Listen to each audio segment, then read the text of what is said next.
Hello everyone, आप सभी का स्वागत है मेरे चैनल में। और बहुत सारे लोगों ने बोला कि लाइकोपोडियम के ऊपर एक वीडियो बनाइए, तो मैं ये सोच में पड़ गया कि लाइकोपोडियम के ऊपर मैं क्या वीडियो बनाऊं, क्योंकि ऑलरेडी इंटरनेट पे इतने वीडियोस हैं, यूट्यूब पर इतने वीडियोस मौजूद हैं जिसमें बहुत बढ़िया ढंग से एक्सप्लेनेशन किया है हमारे बहुत सारे डॉक्टर्स ने, हमारे मास्टर्स ने। तो बहुत अच्छे केसेस भी एक्सप्लेन किए हुए हैं, तो मैं ऐसा क्या इसमें कुछ ऐड करूं।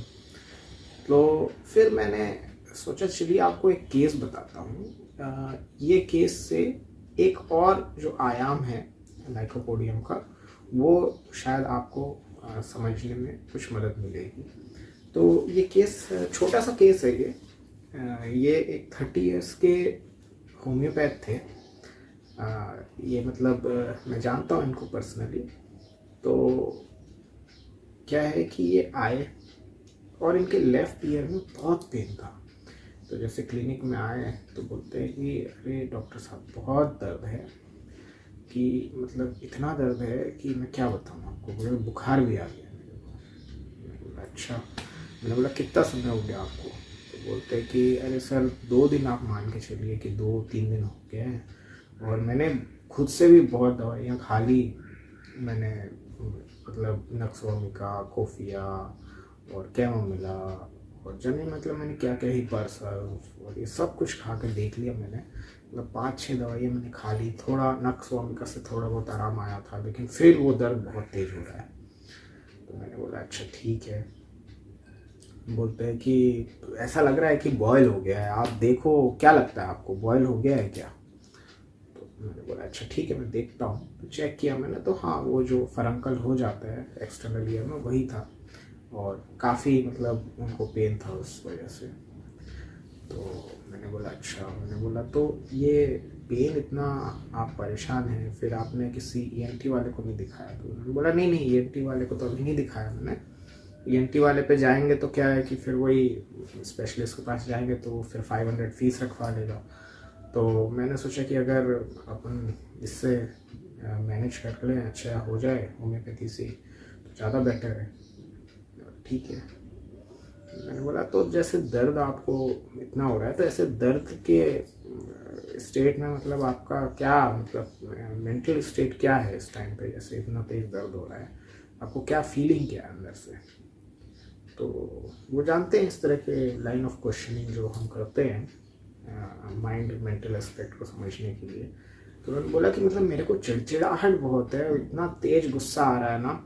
एक तो क्या है सर, मैं आपको बताता हूँ कि घर में जो है वो फंक्शन है। तो वो क्या है कि सर वो ऐसे टाइम पे फंक्शन ऑर्गेनाइज किया है, और मतलब मेरे को दर्द इतना है, वो कह रहे हैं कि इन्वॉल्व हो जाओ इसमें। मैंने बोला इतना तेज़ दर्द है, क्लिनिक भी नहीं जा पा रहा मैं, क्लिनिक में भी ज़्यादा देर मैं बैठ नहीं पा रहा, दर्द की वजह से मेरे को जाना पड़ता है तुरंत। मतलब वहाँ से 1 घंटा भी बैठना मुश्किल है मेरा, तो मैं आ जाता हूँ। अब इतना तेज़ दर्द में आप कह रहे हो कि इसमें फंक्शन में इन्वॉल्व हो जाओ और ये हो जाओ। मैंने तो बोल दिया कि चलो आप निकलो, मेरे कमरे से बाहर निकलो। मैंने उनको है ना बोला कि चलो चलो हटो यहाँ से, हटो हटो जाओ, है ना, मेरे को अकेले रहने दो। तो सर मतलब अच्छा नहीं लगता बोलना, लेकिन है ना मेरे को भी पसंद नहीं है ये अभी, ये है ना क्या मतलब क्या है फंक्शन इसका। तो मैंने बोला कि अच्छा। मैंने बोला ये फंक्शन कब होगा? तो बोलते कि सर फंक्शन तो अब कल है फंक्शन। तो लेकिन सर देखो देखो मेरे को वैसे भी मन नहीं था इसमें जाने का, ये फंक्शन वगैरह अटेंड करने का मेरा मन नहीं है, ठीक है। तो ऊपर से अब तो कान में पेन भी है मेरे। अच्छा। मैंने बोला मन क्यों नहीं है? अरे मन ऐसा नहीं है ना सर कि मतलब ये जो घर वाले हैं, मतलब मेरे पेरेंट्स ही, मैं बताऊँ आपको कि वो मतलब है ना, अब मैं ऐसा डॉक्टर हूँ और उनकी जो हरकतें हैं वो ऐसी होती हैं कि मतलब मेरे को तो बड़ा एम्बरेसमेंट होता है वहाँ पे कि मतलब मैं डॉक्टर हूँ और मेरे पेरेंट्स इस तरह की वो करते हैं। मतलब कैसे किससे कैसी बातें करनी है, कैसे है ना डील करना है, ठीक है। तो अब मैं वहाँ पे अटेंड करूँगा, उन्होंने कुछ ऐसी बातें बोल दी अड़ोस पड़ोस वालों के सामने, तो फिर है ना सर क्या मतलब है ना सर, वो बेइज्जती होगी। तो इसलिए मैं तो अवॉइड करता हूँ सर ये फंक्शन और ये सब चीज़ें अटेंड करना, मेरे को वैसे ही पसंद नहीं है, मैंने मना कर रखा था। अच्छा, बोला ठीक है। तो ये था केस, ठीक है, इतना ही केस था। मैंने बोला चलिए ठीक है, मैं आपको दवा देता हूँ, फिर आप मेरे को बताइएगा शाम तक। अब इनको क्या है कि लाइकोपोडियम का एक सिंगल डोज दिया था 200 का, और बाकी जो डोजेस यूजुअल मेडिसिन के जो होते हैं वो 3-4 डोजेस दिए, और उनको बोला कि आप बताइए। तो इन्होंने शाम को मेरे को बताया, तो बोलते हैं कि अभी तो पेन मतलब है ही नहीं। मैंने बोला अच्छा। बोलते हैं लेकिन सर कान तो बंद लग रहा है अभी, मतलब बॉयल तो अभी वो वैसे ही है, वो फूटा भी नहीं है, लेकिन अभी दर्द नहीं है डॉक्टर साहब। तो मेरे को कोई वैसा पेन किलर या पैरासीटामोल फीवर के लिए ये सब लेने का तो अभी ज़रूरत नहीं लग रहा। तो मैंने बोला अच्छा। मैंने बोला चलिए ठीक है, एक बार सुबह भी बताइएगा। तो नेक्स्ट डे सुबह फिर वो उन्होंने बताया, तो बोलते हैं कि सर वो ऐसा लग रहा है रात में उसमें से कोई डिस्चार्ज निकला है, थोड़ा फूट गया है। तो मैंने उसको थोड़ा कॉटन लेके, मैंने कुछ डाला तो नहीं, मैंने बाहर से थोड़ा साफ़ कर लिया। मैंने बोला ठीक है। मैंने बोला और थोड़ी आप दवाई ले जाइएगा 1-2 दिन की, उसके बाद ये ठीक हो जाएगा। तो 1-2 दिन उनको वही यूजुअल मेडिसिन दिया, तो वो फिर ठीक हो गए। तो अब देखिए यहाँ पे 2-3 रूब्रिक्स जो हैं वो मैंने देखे थे, और अंदाज़ा तो उनसे बात करने में लग गया था, बट जस्ट फॉर कंफर्मेशन कुछ रूब्रिक्स देखे थे। वो रूब्रिक्स मैं आपको बता देता हूँ। पहला इसमें देखा था फियर ऑफ एम्बैरेसमेंट, और यहाँ पे देखा था कि वायलेंट पेन फ्रॉम, और delusion great person he is. ठीक है, ये 3 रूब्रिक जो थे वो देखे थे। हालांकि इसमें जो ग्रेट पर्सन डेल्यूजन है वो अगर आप नहीं भी लगाएंगे, यहाँ 2 रूब्रिक अगर आप लगाएंगे, फियर ऑफ एम्बैरेसमेंट और वायलेंट पेन फ्रॉम, तो भी आपको लाइकोपोडियम आ जाएगी। कंप्लीट रेपर्टरी का इस्तेमाल किया था फियर ऑफ एम्बैरेसमेंट को देखने के लिए, क्योंकि वहीं ये रूब्रिक जो है वो दिया हुआ है। तो अब क्यों लगा है ये रूब्रिक, और लाइकोपोडियम को थोड़ा सा समझते हैं। तो लाइकोपोडियम का अब देखो, यहाँ पे आप है ना ये सोच सकते हैं कि वो बहुत सारी दवाइयाँ ट्राई कर रहे थे, है ना। तो सर आपने है ना ग्रोपिंग इन डार्क क्यों नहीं लिया, है ना, जेस्चर ग्रोपिंग इन डार्क, और एलोपैथ के पास नहीं जा रहे वो दिखाने के लिए एंटी को, तो लाइट शंस है, तो ऐसे मिला के हायोसाइनस क्यों नहीं दे दिया आपने। तो हायोसाइनस भी आई थी मेरे दिमाग में, लेकिन देखो क्या है ना, वो एक डॉक्टर है ना। हम लोग जो डॉक्टर्स हैं, आप लोग ये समझ सकते होंगे कि इंटेलेक्चुअल्स लोगों का क्या होता है, हमारे अंदर वैसे ही नेचुरली जो है, जो ईगो है हमारा, तो हम क्या करते हैं कि पहले हम खुद कोशिश करते हैं कि है ना कुछ 1-2 दवाइयाँ हम खा के देखें, है ना, कुछ दवाइयाँ खा के देखें, खुद मैनेज कर लें, क्योंकि हम सोचते हैं कि हम डॉक्टर हैं, हमारे पास तो इतनी नॉलेज है कि हम खा लें। तो ये कोई अनकॉमन बात नहीं है, ये कोई ऐसी चीज़ नहीं है जो प्रोमिनेंसी से हो इस केस में, है ना, कि एक डॉक्टर है वो खुद, उनको पेन उठा तो उन्होंने कुछ दवाइयाँ खा के देखी, खुद ही खाई पहले। क्यों? क्योंकि भाई हम डॉक्टर हैं, हम है ना खुद क्यों नहीं ठीक कर सकते अपने आप को, तो ईगोटिज्म है वो। लेकिन इस चीज़ को इतना यहाँ पे इम्पोर्टेंस नहीं दिया कि ये यहाँ पे ग्रोप कर रहे हैं, ऐसा नहीं है। पेन से परेशान है तो, और खुद डॉक्टर है तो वो खा लें दवाइयाँ, तो इसलिए यहाँ पर ग्रोपिंग इन द डार्क नहीं लिया, है ना। और दूसरा लाइट शंस वाली बात नहीं है। एक्चुअली क्या है कि यहाँ पर पेशेंट जो है ना वो सिंपली एवरीज है, ठीक है। वो ये चाह रहा है कि वहाँ पैसे खर्च करने का क्या मतलब है, अगर हमारा काम यहीं पर हो जाए, यहाँ पर हम ठीक हो जाए, तो क्या ज़रूरत है वहाँ जाने की, ठीक है। तो इसीलिए ये यहाँ से हमने हायोसाइनस को अलग किया, और आगे पेशेंट से और पूछा कि आप पेन के दौरान कैसे होते हो। तो यहाँ पेन के दौरान पेशेंट क्या कर रहा है, देखो, या एंगर पेन्स अबाउट भी आप सोच सकते हो कि ये गुस्सा बहुत आ रहा है पेशेंट को कि चलो बाहर, लेकिन देखो क्या है, जेस्चर क्या पेशेंट का, वो ऐसे धक्के मार के कि चल बाहर, मतलब ऐसे वो इतना मतलब वायलेंट, मतलब अब देखो मार तो सकता नहीं घर में किसी को, खुद डॉक्टर भी हैं, पेरेंट्स हैं, भाई बहन हैं, तो उनको ऐसे मार नहीं सकता, हिंसा नहीं, लेकिन जो जेस्चर है ना वो वायलेंट वाला ही है कि बिल्कुल धक्के दे के कि चलो तो हटो, इतना दर्द हो रहा है, यहाँ परेशान करने के लिए आए हो, ऐसे करके, है ना। तो ये जो उनका बोलने का अंदाज था ना, और जिस तरह से उन्होंने बताया करके, तो ये क्या है, ये वॉयलेंस है ना, ये हिंसा एक तरह से जो है वो दिख रही है उनके दर्द की वजह से। तो इसलिए वॉयलेंट पेन फ्रॉम यहाँ पर रूब्रिक लिया था। और फियर ऑफ एम्बेरसमेंट, कंसर्न क्या है यहाँ पेशेंट का, ये है कि वो अपने लाइकोपोडियम क्या होता है ना, वो अपने आप को ये समझता है कि that is a great person, है ना।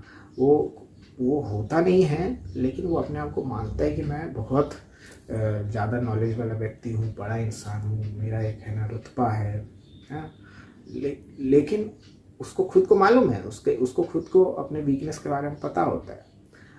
अब होता क्या है कि वो अगर जैसे ऐसे लोगों के बीच में जाएगा, एक लेमैन के बीच में, जो फंक्शन के बीच में, हाँ, उसके मदर फादर जो बाकी लोग हैं घर के, वो जो इतने एजुकेटेड नहीं है, या वो ऐसे बैकग्राउंड से आते हैं जहाँ पर वो इसी तरह से बात करते हैं, उन्होंने ऐसे ही सीखा है, उनका अपब्रिंगिंग ऐसे ही है, तो वो इनके लेवल से मैच नहीं करते, है ना।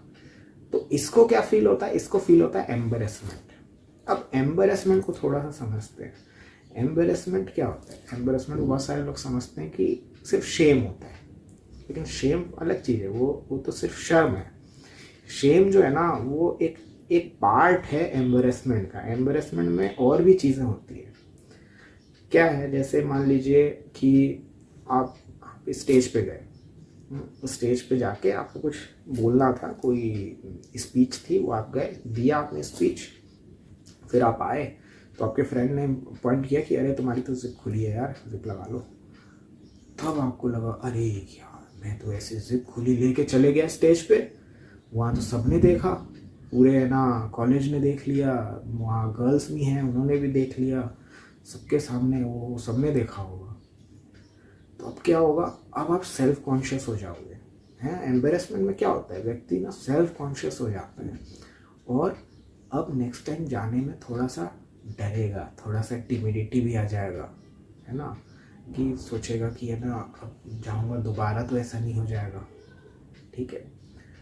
लाइकोपोडियम के अंदर एक बहुत अच्छा रूब्रिक है मर्फी रेपर्टरी में, अगर आप देखेंगे, embarrassment feeling, element from embarrassment या एम्बेरस्ड एलमेंट आफ्टर, ऐसा नहीं है रूब्रिक। वो ऐसा रूब्रिक है कि एम्बेरसमेंट फीलिंग एक जनरल रूब्रिक है, और उसमें 2 दवाइयाँ सबसे प्रोमिनेंसी से हैं, एक नेट्राम्यूर और एक लाइकोपोडियम, ठीक है। और ये दोनों दवाइयों में एम्बेरसमेंट की ये फीलिंग इन जनरल होती ही है। मतलब वो व्यक्ति हर समय सेल्फ कॉन्शियस होता है, उसको हर समय डर होता है कि है ना कुछ ऐसा तो नहीं होगा जहाँ पे मेरा कुछ इंसल्ट हो जाए, कोई है ना मतलब शेम वाली अवस्था आ जाए, कोई है ना कहीं पे मेरे को शर्मिंदगी झेलनी पड़ जाए। तो ये लाइकोपोडियम का एक बहुत बड़ा एस्पेक्ट है, ठीक है। तो इसीलिए यहाँ पे लाइकोपोडियम प्रेस्क्राइब किया था, और लाइकोपोडियम ने बहुत ही जेंटली, जब सिमुलिमम फिट होती है ना तो वो फिर वही रैपिड करती है और जेंटल करती है, मतलब पेशेंट को पता भी नहीं चलता। पैथोलॉजी है लेकिन उसका पेन जो है वो ख़त्म हो गया, है ना। तो वो अवॉइड भी क्यों कर रहा है, इसीलिए वो रेस्पॉन्सिबिलिटी लेने से क्यों डर रहा था यहाँ पे पेशेंट की। यहाँ पर हम ये भी रूब्रिक लगा सकते हैं कि रेस्पॉन्सिबिलिटी एवर्जन टू, है ना, या इस एस्केप डिज़ायर टू भी है, कि वो उसको अटेंड ही नहीं करना चाहता वो फंक्शन को। क्यों, क्योंकि वहाँ जाके वही डर है ना एम्बेरसमेंट का। रेस्पॉन्सिबिलिटी क्यों अवॉइड करता है, क्यों है ना, उसको स्टेज फ्राइट होता है। हम सबने पढ़ा है कि लाइकोपोडियम को स्टेज फ्राइट होता है ना, स्टेज में जाने से वो डरता है क्योंकि उसको डर होता है एम्बेरसमेंट का। उसके अंदर इन जनरल एम्बेरस्ड की फीलिंग है ऑलरेडी, ठीक है। तो वो जब जाएगा वहाँ पे बोलेगा, स्टार्ट करता है ना जब बोलना धीरे धीरे धीरे धीरे, तो फिर वो बोल लेता है ना।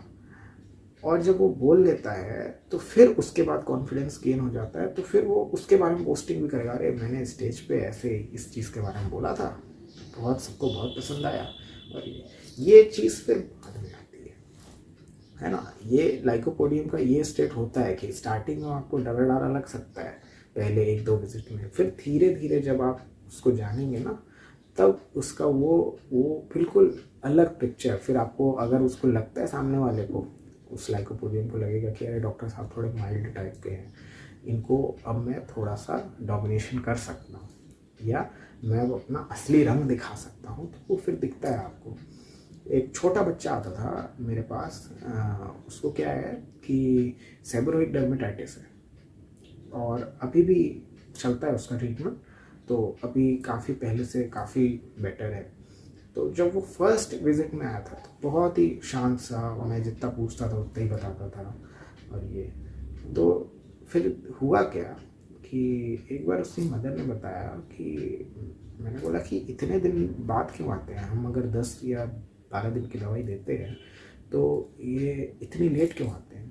अरे सर ये क्या करता है ना, ये खुद भी बहुत सारी चीज़ें ट्राई करता रहता है। कभी इसको हेडेक हो गया तो इसने वो एलोपैथी खा लिया, वो डोलो उठाया, डोलो खा लिया इसने, ठीक है। और क्या बोलते हैं, जो घरेलू नुस्खे वगैरह होते हैं ना, वो ट्राई कर लेता है। और ये तो मैंने बोला कि तो मैंने फिर बच्चे से डायरेक्टली पूछा, मैंने बोला कि आप ऐसा क्यों करते हो, नहीं उससे जल्दी आराम आ जाता है ना। मैंने बोला अच्छा, तो होम्योपैथी से आराम नहीं आता जल्दी, नहीं होम्योपैथी से तो टाइम लगता है। मैंने बोला ये आपको कैसे पता, नहीं लगता है ना, होम्योपैथी से तो टाइम लगता है। ये पूछना बहुत ज़रूरी है, ऐसे बहुत सारे बच्चे नहीं बड़े तो ऐसा बोलते ही हैं कि होम्योपैथी से टाइम लगता है इसलिए हमने ये कर लिया था, ये खा लिया, या ये चीज़ अपना लिया हमने।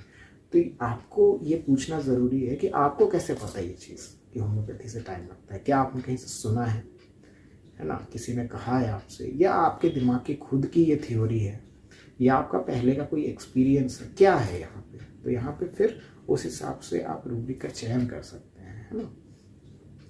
तो मैंने उनसे ये पूछा, उस बच्चे से पूछा जब मैंने, उसने बोला कि नहीं ये तो क्या है कि मतलब है ना, मेरे को बताया है। किसने बताया, नहीं तो ये मेरे फादर ने बताया कि उससे टाइम लगेगा तो ये सारी चीज़ें ट्राई कर लो। मैंने बोला अच्छा, अगर उससे आराम था तो फिर क्यों आए हो, है ना। तो वो बोलता है कि नहीं मेरे को तो मन नहीं था, वो मदर ने बोला। जो बच्चा स्टार्टिंग में कुछ भी नहीं कहता था, अब वो बिल्कुल खुल के और इस तरह से बात कर रहा है। अनग्रेटफुलनेस भी उसकी दिख रही है, ठीक है। एडल्ट्रस भी दिख रहा है कि वो बहुत सारी चीज़ें, घरेलू नुस्खे भी अपना रहा है, ठीक है। कभी एलोपैथी खा रहा है, कभी मेरी दवाई खा रहा है, तो सब चीज़ें मिला जुला के वो खा रहा है, ठीक है। और क्या हुआ कि हम है ना दवाई खाने को देते हैं पेशेंट को, ऐसे कैप में जो ढक्कन होता है उसमें रख के दे देते हैं कि ये 4-5 गोलियाँ आप खा लीजिए, ठीक है। तो वो हम रख देते हैं, है ना।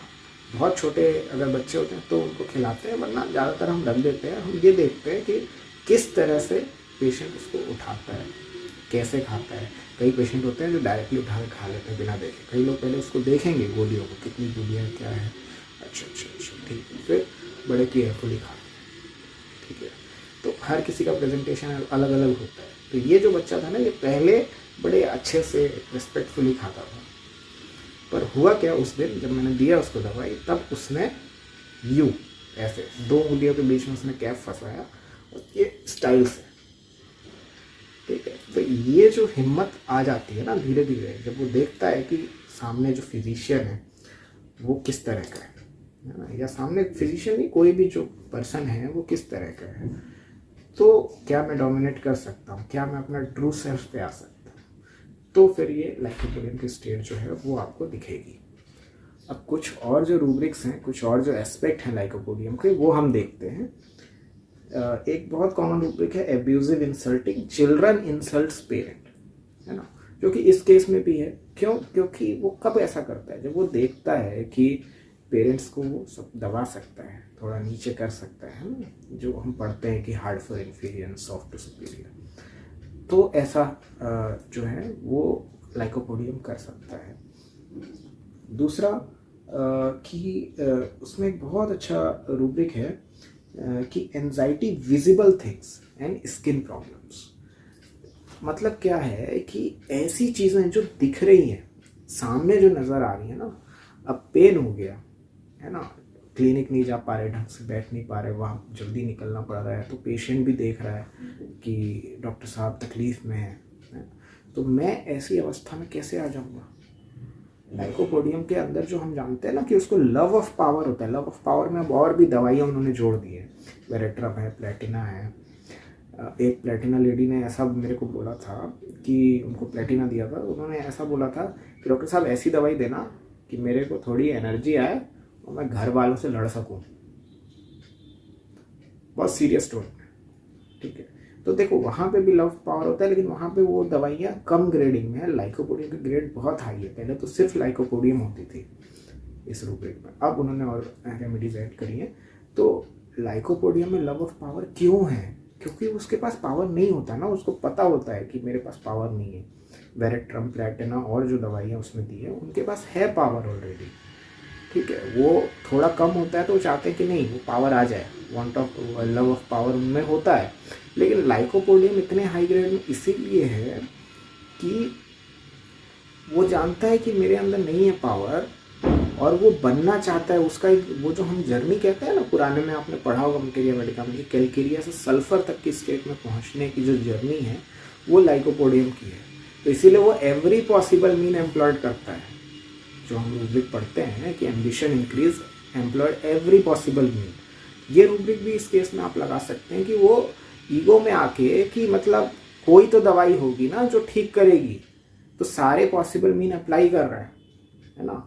उधर एलोपैथ के पास नहीं जाना क्योंकि वहाँ पर खर्चा होगा, वहाँ पे रिसोर्सेज का जो है वो खर्च होंगे रिसोर्सेज, तो एवरीज तो है, तो इसलिए वहाँ नहीं जाना। लेकिन सारे पॉसिबल मीन्स खुद से पहले एम्प्लॉय करके देख लो, नहीं हुआ तो अब होम्योपैथ के पास चलते हैं, एक जो हमारे ही फील्ड से हैं, कलीग हैं, उनके पास चलते हैं, ठीक है।